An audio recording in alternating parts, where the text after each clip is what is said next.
आपण पाहतो या गावामध्ये देखील त्यांनी अनेक कामं त्या ठिकाणी केली. आपल्या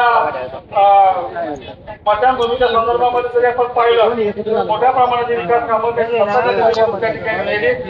एक गांधीव व्यक्तिमत्व आपल्या गावात आहे. आपल्या गावामध्ये किती कसा वळून आणायचा त्याच्यामध्ये एक उदार नेतृत्व रमेश शेठच्या रूपानं आपल्या गावामध्ये आहे.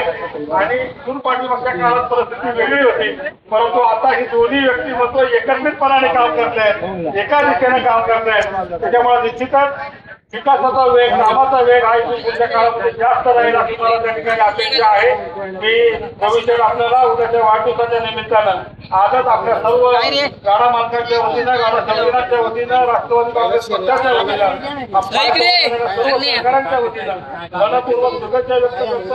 या यात्रेला देखील आपल्या सर्वांच्या वतीनं आणि सर्व राष्ट्रवादी काँग्रेस पक्षाच्या वतीनं मनपूर्वक शुभेच्छा या ठिकाणी व्यक्त करतो.